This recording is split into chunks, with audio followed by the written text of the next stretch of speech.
Hi, this is Shnapkova. I'm the founder of PTA. Thank you for joining us at Leadership Week. If you ask me personally, what is the biggest change that pandemic brought into leadership? I would say, without hesitation, awareness.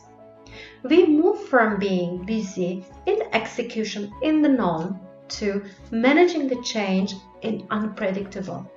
And in order to adapt, you have to observe. You have to observe what's really going on. In order to recognize factually the conditions you need to lead, then you need to be fully in the present moment. And the big question comes to stage: how to? How to lead in turbulence, how to identify and overcome the limiting conditions dictated with the current climate. How to train your brain to be fully focused on what's really going on around you. How to fully be present in every single conversation and the meeting you participate in. And how to notice your emotions and your team's emotions without being caught into future fear and anxiety. I have good news for you. You can train your brain, you can train your attention. And today, we have a session with Fiona Donnell. She is one of our faculty members at the Leadership Academy. Fiona is mindfulness psychologist, and today she will introduce you how to be a mindful leader. You will also practice a session with her, so let me thank Fiona for being part of the leadership team and invite her here for this session.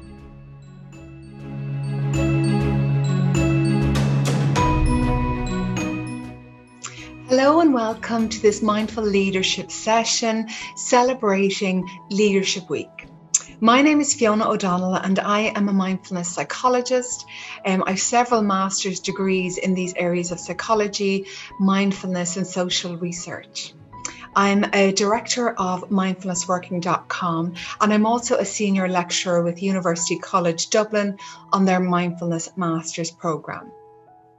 So today I'd like to explore three areas with you. What is mindful leadership? What is mindfulness? And how can we start cultivating some of these qualities for ourselves? So to begin with, what's the definition of a mindful leader? The Institute of Mindful Leadership, they say that a mindful leader embodies leadership presence, cultivating leadership skills in the service of others. So the four qualities of a mindful leader are focus, clarity, creativity, and compassion. So if we were to look at this a little more closely, the first of these qualities, focus. So much of the time our attention is split. So this partial attention all of the time. Our phones, maybe we're laptoping, watching a movie, talking to a friend, but we're not really present. Perhaps in meetings, we're thinking about something else, but really not present to what our colleague is saying. So this focus is really important, but it takes a lot of training, and we're going to explore this. Our attention, even staying with the breath or the body or listening to somebody for 10 seconds, that seems to be pretty normal at the moment, okay? So just knowing that focus is a really important quality of a mindful leader. And with this as well, the ability to listen deeply, and we'll be talking a little bit more about that. But this ability to have the concentration and the skill to stay present to another person, to a colleague, is really important as part of our mindful leadership. So the second quality is clarity. The ability to see things as they are, rather than with a tinted view of how we hope maybe a project is doing or an outcome that we're hoping for, but instead to actually see what is actually here, what's present. And this also includes, being open to feedback, as painful as that may be at times. Okay, so clarity of what is present in this moment for ourselves, our environment, and those around us. The third quality is creativity. Okay, so we can't think innovation. Okay, so we have to kind of allow some spaciousness for that creativity to arise, kind of from a deeper part of us rather than just this thinking mind. Okay, so mindfulness allows us a little bit of spaciousness rather than just the endless, rumination of planning or worrying about the past or memories. This opportunity to pause, to interrupt that flow of constant thinking, maybe come to something like the body, the breath, and anchor into the present moment. This can allow a little spaciousness for that creativity to arise. And the fourth quality of a mindful leader, and a really important one, is compassion. And compassion, is kind of relatively a new word used in the corporate setting. But in fact, teams like LinkedIn, Google are really embracing the importance of kindness and compassion, starting with ourselves, for others, for our colleagues, and for our communities. Starting to treat ourselves a little more the way we treat a good friend. And, certainly in our leadership, if we are in our leadership style, if we can, learn from our mistakes, if we can bring a little bit of empathy and compassion towards ourselves and others, this really, really supports a team, and supports people being able to make mistakes and learn from them. Because the research from Dr. Christian Neff and Chris Germer on compassion shows that actually when we make mistakes and we have a strong inner critic, what happens is the stress response happens in our body, that cortisol, the adrenaline, and it kind of gets the older part of our brain active, that fight, flight, or freeze. Okay, so that stress response. And that shuts down learning, and we don't really recover as quickly. Whereas if we bring a compassionate response to maybe making a mistake or something not going so well, this allows us to learn and also recover more quickly from these mistakes. So knowing that actually bringing compassion to ourselves and to others is a really, really important quality of a mindful leader. So now that we've kind of explored a little what a mindful leader is, I want to talk to you a little bit more about what mindfulness is.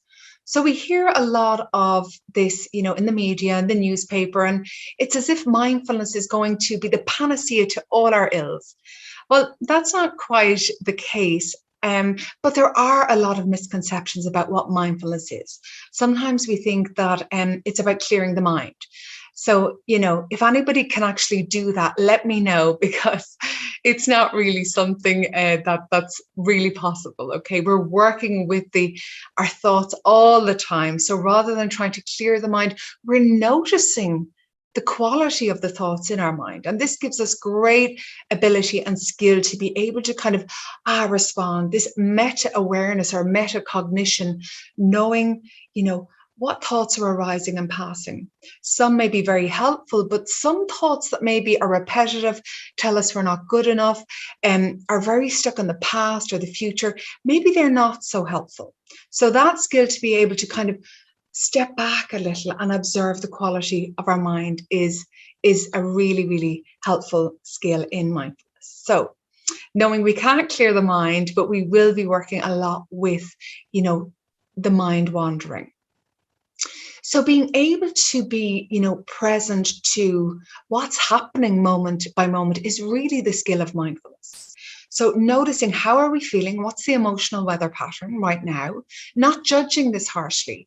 Of course, we want to be happy, we want to have joy, but knowing that actually in life, we're going to meet sadness, difficulty, challenges as well. And rather than trying to resist or avoid them, actually the key is to acknowledge these, but without giving ourselves a hard time, with that quality of compassion.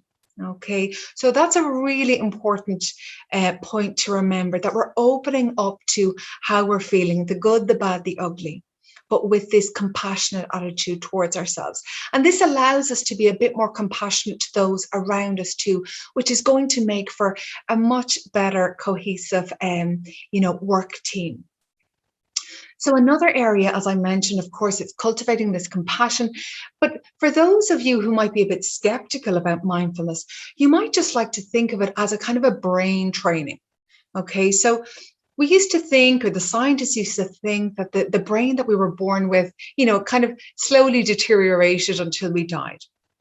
However, the research now is showing by, people like Dr. Rick Hansen, who pioneers positive neuroplasticity, the research now shows that we can actually train our brain and we can actually have an effect on the neural connectivity of our brain.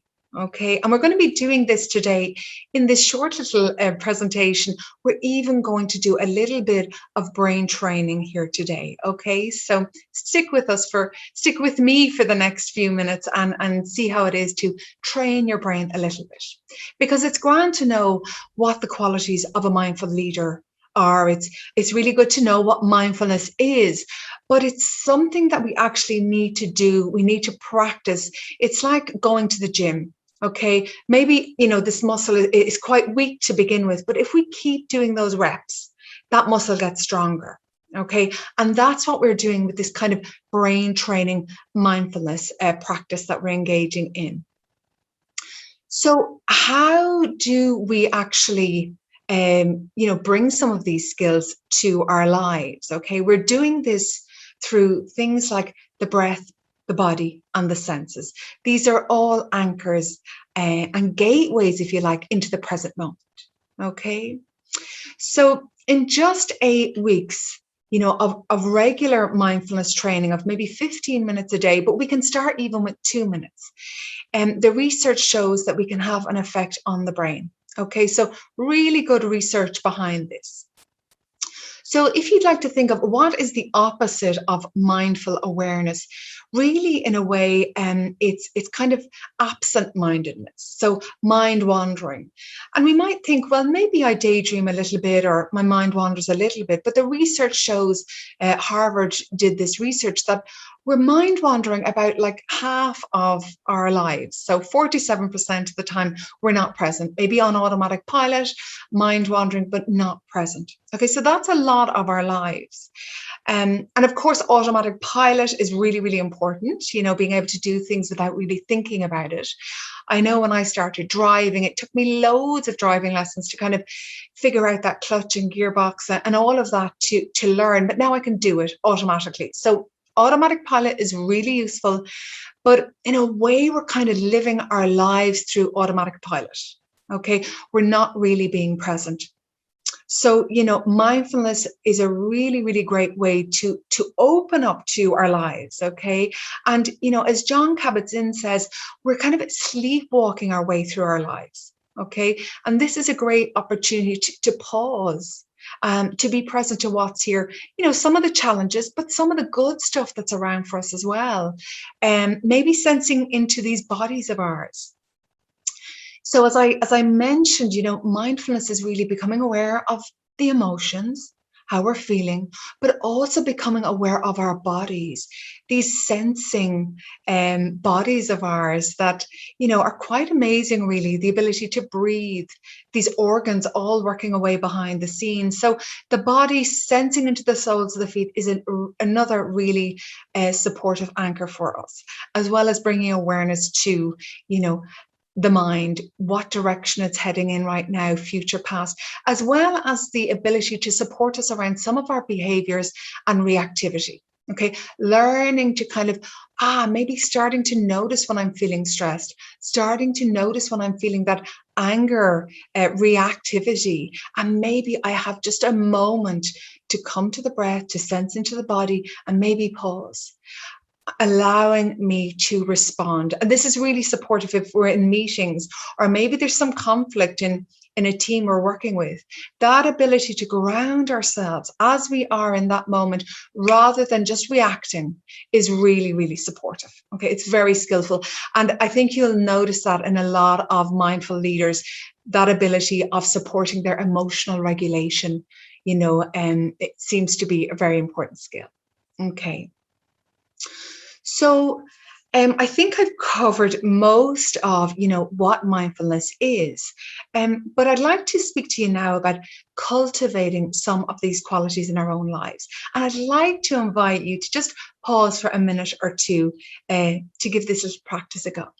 So if it's okay, closing the eyes, or maybe just a lowered gaze at the floor or the table. And inviting you to sense into your body, maybe sensing all the way into the soles of your feet. Maybe even wriggling those toes.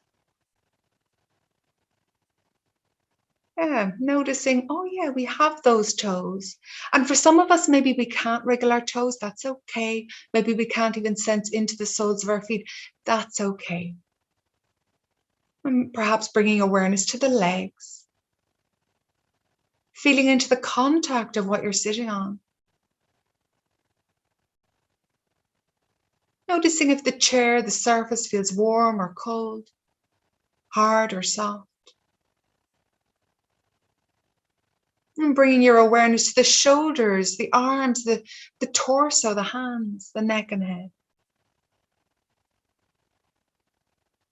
Just sensing into, and it's not that easy, but this opportunity to sense into your living, breathing body as you sit here. Opening up to this moment of your life. The past, it's really just, it's gone really. And the future, we really don't know what's going to happen. So this moment is really our only reality. So how is it to be present to it? Feeling into your body and maybe even placing your hands on your belly. And just sensing into that gentle movement as the belly rises on the in-breath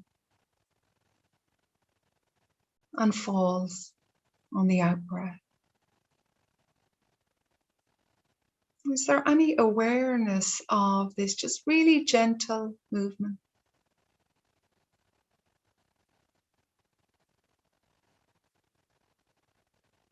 You might even notice the breath entering the body, turning around and leaving the body.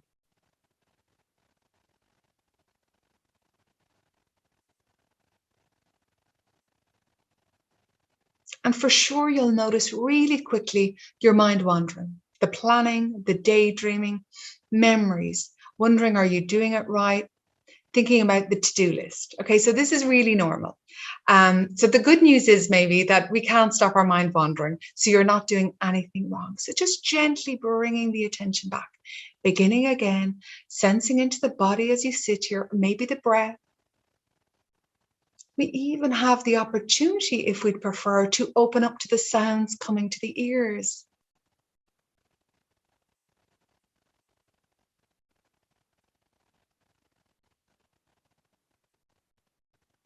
So knowing it's not a problem that the mind wanders. In fact, when we notice the mind has wandered, we can even congratulate ourselves, because it's at this point when we notice and we bring our attention back, we let go and we begin again. This is when we fire up the neural pathways in the brain. And this is when we're developing our concentration and awareness. So for the last few moments, bringing the attention back, sensing into your living, breathing body as you sit here.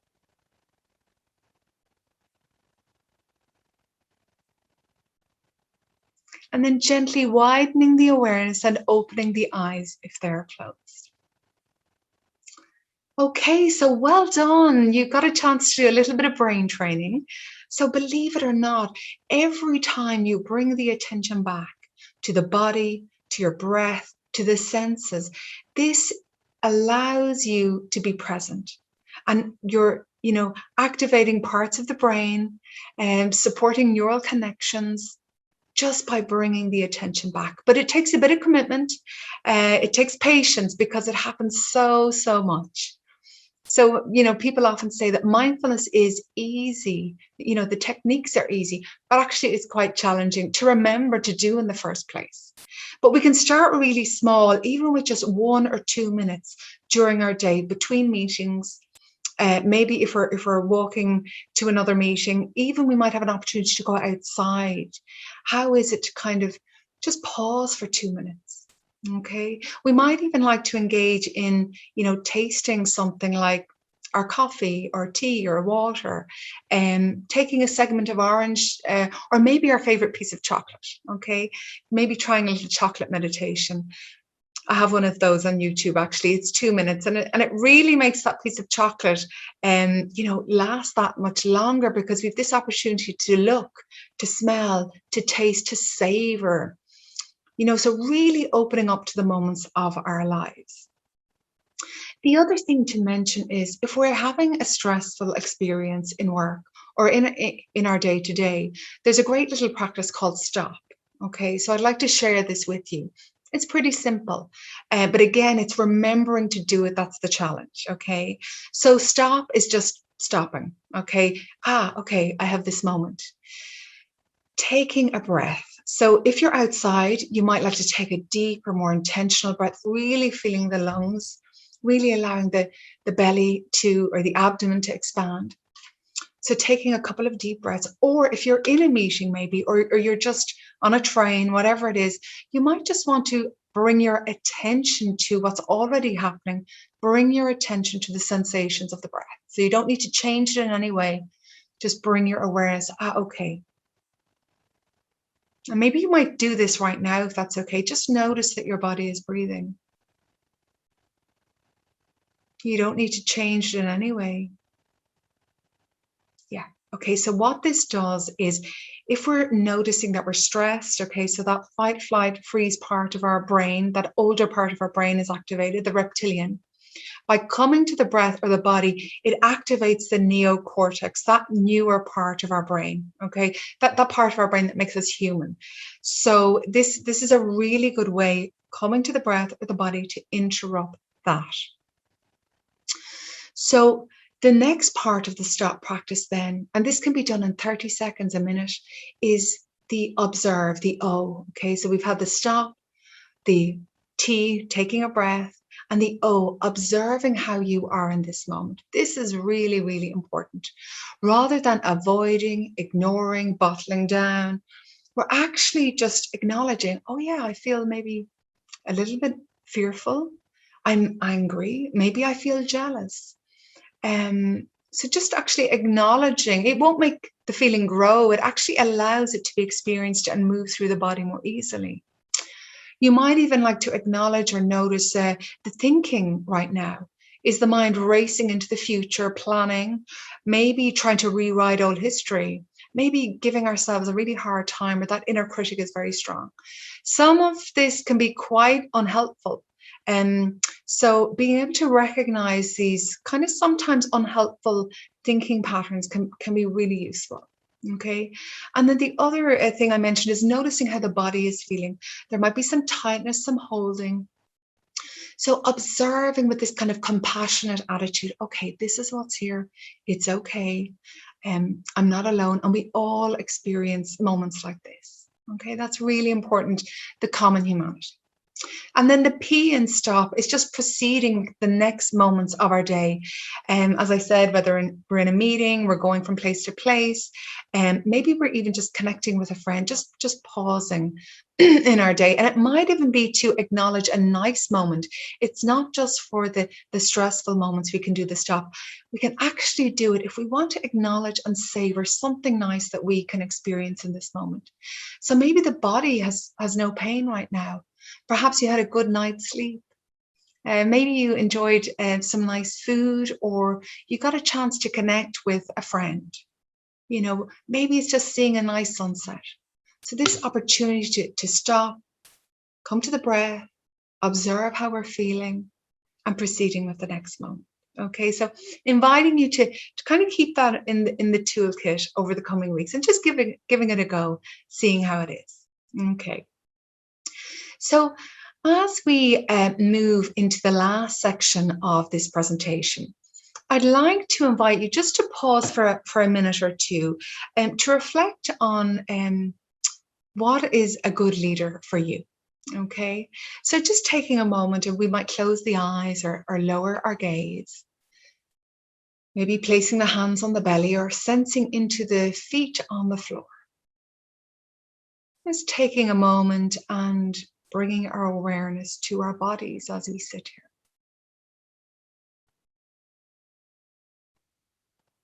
So I'd like to invite you to just maybe bring to mind somebody who you feel is a good leader.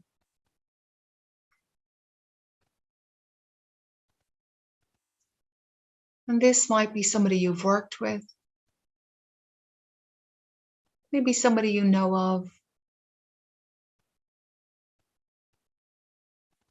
perhaps even a world leader that you admire.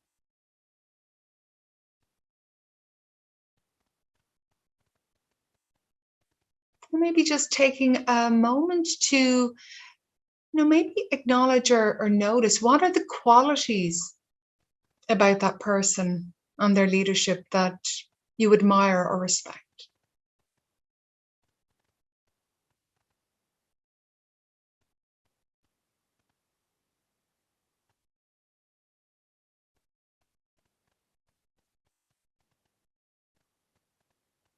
Okay, and when you're ready, maybe just gently widening the awareness, opening the eyes. So, yeah, if we could talk in person, I'm sure some of the things that might have come up for you were, kindness, the ability to motivate, a leader that's respectful, can regulate their own emotion, resilient, creative, organized. The list goes on. Okay, so it can be helpful to notice what you value in a leader. And the capacity to lead with excellence includes two things, okay? The ability to connect, okay? And it's this ability to connect to yourself and to others, your team and the community, okay? And the other area is the ability to skillfully guide change, okay? The willingness to be responsive, collaborative, and creative, okay? So yeah, just keeping this in mind as well. So with all this said, over the next few weeks or few days, I'd like you to maybe try to develop a couple of areas, but one small area, which is a really, great win if you can integrate this into your day, is mindful listening. Okay, and I love this exercise. It's just the ability to stay present to somebody speaking to you for a little bit longer than usual. But of course, we need to have developed that muscle to be attentive, to be able to stay present. And that's how our mindfulness training helps us. Okay. So, experimenting with friends, with colleagues, with team members, just that ability to listen to what they're saying with this kind of compassionate attitude. And notice how people respond to this. Rather than interrupting, trying to problem solve for this person, really listening. Because often if somebody has the opportunity to be heard, really heard, the answer can arise from within them. Okay, so, and even Thich Nhat Hanh, this very famous Vietnamese Buddhist monk, he says the greatest gift we can offer somebody is the gift of presence. And I certainly have noticed that in my own life. Okay, so just how is it to listen a little longer than usual before interrupting, and knowing that there is great, great value in simply listening to somebody, but without daydreaming, without planning, really being present. It could be to a friend, partner, teammate. And then the other area I'd like to invite you to develop is, sensing into how you are feeling during the day and pausing with this stop practice that I mentioned. Okay, so just a couple of times during your day, just sensing in, how am I in this moment? And maybe even asking the question, what do I need right now? What would support me? Okay, rather than just thinking about what do I need, pause and coming to the body for a moment, sensing into the breath or the soles of the feet, and just simply asking yourself, what would support me in this moment? And sometimes we can be surprised by the answer. It might be a walk for 5 minutes around the block, maybe getting some fresh air into our lungs. Maybe it's connecting with a friend. It might just be a glass of water or an early night. Okay. So remembering that question, what would support me in the next moments of my day? And knowing that by coming to the body and sensing into how we are is really, really important for our well-being, our mental health, our emotional resilience. And this, non-judgmental awareness, this compassionate attitude towards how we're feeling, again, this can be really, really supportive. Knowing we're all going to have difficult moments in our day and some really pleasant moments in our day, but can we open up to all of this? Because often we try and avoid the difficulty and we don't really notice the pleasant. So we're kind of opening up to all of this. Okay. So to finish with now, as I said, I'd like to invite you to maybe try coming to the breath for, maybe a minute each, a couple of times during the day. Okay. Or maybe even setting your alarm clock on your phone for 5 minutes, opening up to the sounds if you'd prefer.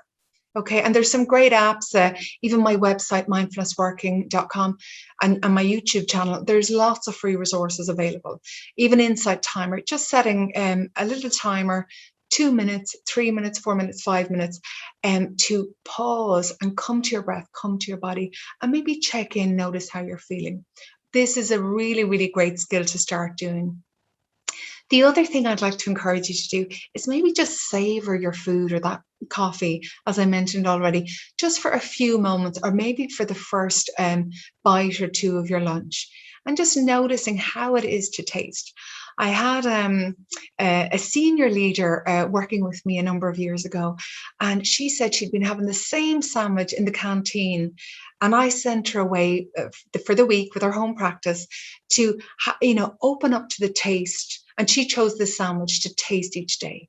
And she realized she didn't like the taste of the sandwich she was eating, but it was so automatic, it was so habitual, and she wasn't present. She was planning what was happening next. She hadn't even noticed she didn't like the taste. So again, opening up, starting to notice how we're feeling. Are we enjoying something or not? Okay, so opening up to our experience.